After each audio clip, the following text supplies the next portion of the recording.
Hello, folks. Donald Brooks with you again. And as you can see, I have the lovely Miss Von Burton. How are you? Hi, I'm good. How are you? You know what? When I was coming here, I saw someone that looked, I thought it was her. It looked so much like her, but this lady was smiling. And Miss Von Burton doesn't smile that often, so I knew it wasn't her. See what I'm saying? See, she doesn't smile. Okay, we're going to get serious. You know what Miss Von Burton and I are going to do? We're going to have my world famous. You know, I am a cook. I usually cook for myself because I'm my worst critic. So, but this is one of my specialties, Miss Von Burton. Oh, we're gonna have my world famous chalupa, my internationally famous chalupa. Oh my God. Yes, we are. The talk of three continents. 3 continents. Yeah, yeah. The talk of three continents. And I have two more in here, by the way. Why do you have so many? One, you might be hungry. This is a whole meal right here. Oh my goodness, isn't she something? But as we enjoy, oh, here's your water. There's your water. Here's mine. Thank you. Allow me to open it. I got it. You got it? Oh. Look what I did. Do you got it? I have some napkins somewhere. Okay, folks. We're gonna go a different direction on the Dawn Brooks Show in the future. Not that much, just a little bit. We're not gonna talk about politics. And of course, we never talk about religion, and we never talk about women's rights. Nothing else is off limits. So we're going to say something that might make some people uncomfortable, and that's a good thing if it does. You need to be uncomfortable on some of these subjects. We're going to talk about white privilege. We're going to talk about illiteracy in the United States. We're going to talk about black people being incarcerated at a far greater rate than other races. We're going to talk about the race that we don't talk about. We always do black and white. But what about the Hispanics? We're going to talk about them. And today, we're going to talk about one that's going to hit hard, the N-word. And the reason I say the N-word is because most people can't say, okay, he called me a nigger. I can use the word because I'm not controlled by a word. But we're going to talk about that. Now, if you will allow me, when I was a kid, you were a kid too. I don't know if they still did that. There was a thing they called playing the dozen. Did you know what that was? They never did that? I'm sure some of my older audience knows that. It was all in fun. As I said, the kids would get together in school and talk about each other's mother. Oh, you mean like your mama jokes? Yeah. Well, they called it playing the dozen. Playing the dozen.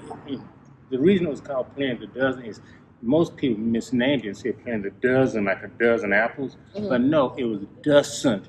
My mama doesn't. Yeah, your mom does, my mom doesn't. That's what it was. Playing the doesn't. Okay. Yeah. So that's what kids would do. But you know, I never would play the dozen because I didn't think I thought it was disrespectful to talk about somebody's mother. And I really was not going to allow anybody to talk about my dear, loving mother. So I didn't play the dozen. And you're probably saying, what does playing the dozen have to do with this? It's disrespectful, which brings us to the N-word. Now, I can understand why people don't want to use the word. And just for my audiences, I'm not going to use the word. But if I'm going to refer to the word, I'll use the word. But for the sake of this program, I'm not going to use the word. So anyway, this is always my drink of choice. Anyway,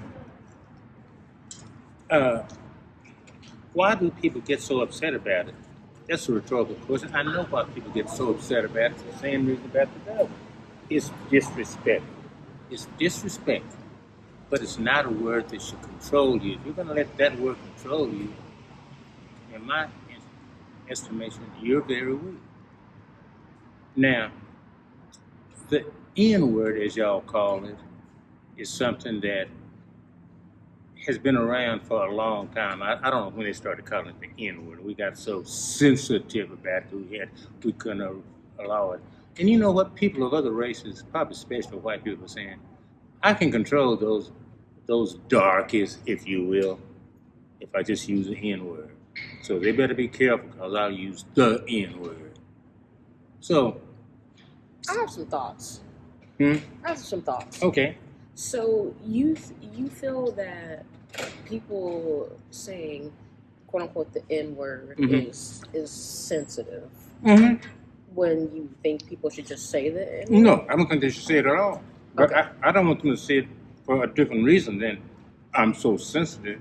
Well, you do understand that non-black people say it as a way to address it and not be disrespectful. Like, say they're talking about a time or as incident that they witnessed where they say, "Oh yeah," and he said the N word. And so that's them being like, oh, that person said the N word without them actually saying it. Mm-hmm. So I think in that instance, it's perfectly fine because they're not trying to outwardly say the N word, but they're acknowledging. Yeah, your point is well taken, but your point speaks to the sensitivity of a group. I'm I'm saying mine is speaking to respect. I'm not going to let anybody call me the N word, not because it's going to hurt my feelings. I'm not going to because I'm not going to let them disrespect me. And I agree with you there. Like, I wouldn't tolerate someone saying that to me either, but my reason would probably be different than Yeah, yours. your reason is a little bit different. Like, So go ahead. I'm sorry. oh no, like, You're not eating. because I'm talking. Okay, you talking.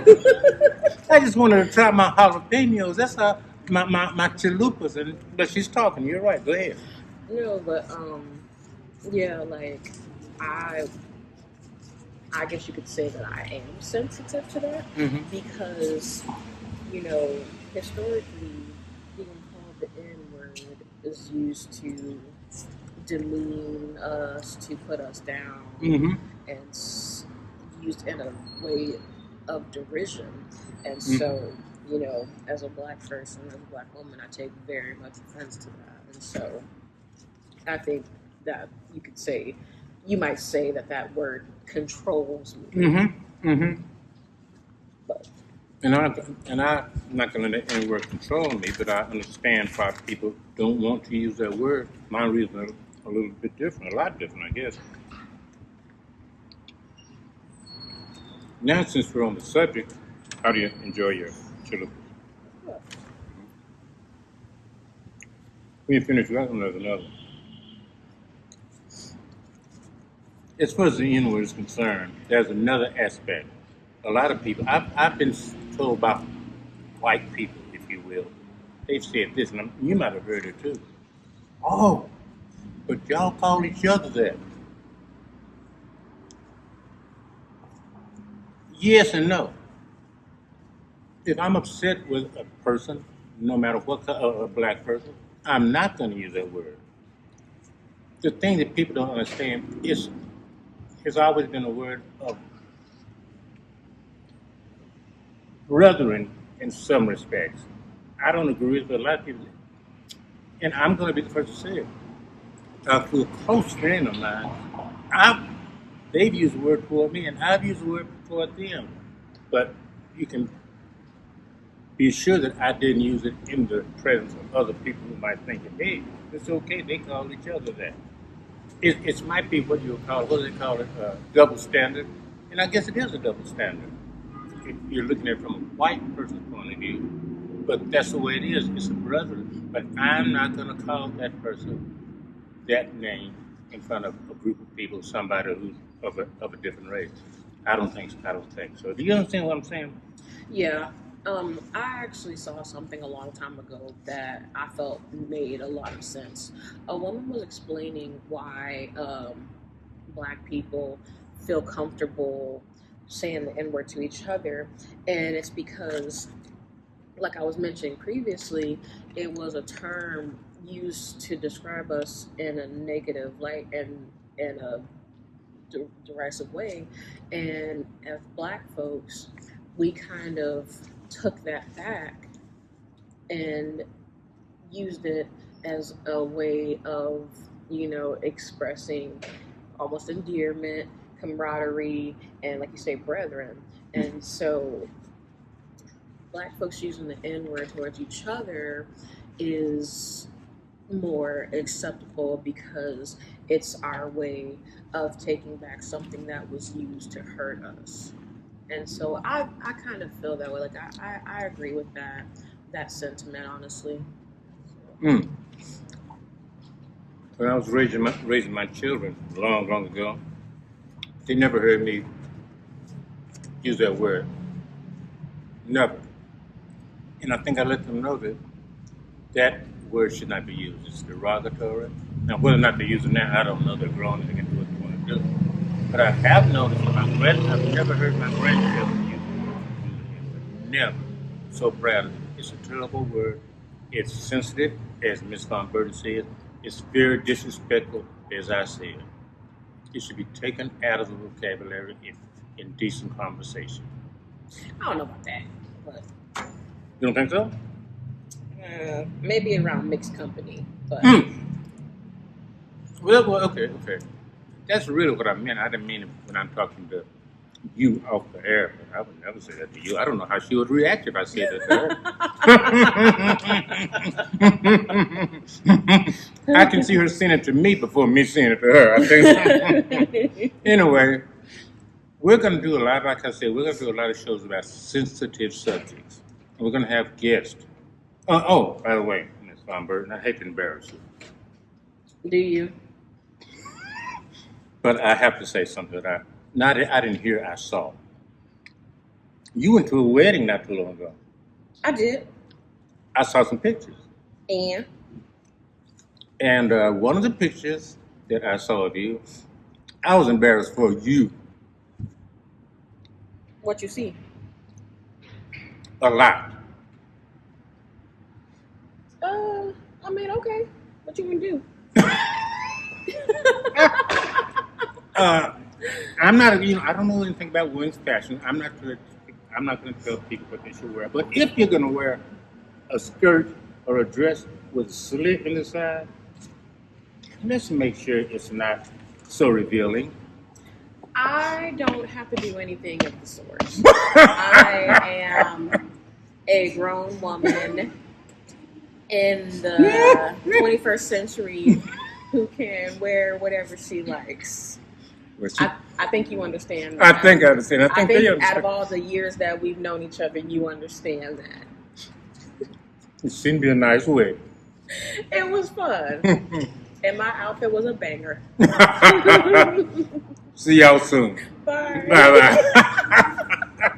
Bye-bye. You're crazy, girl.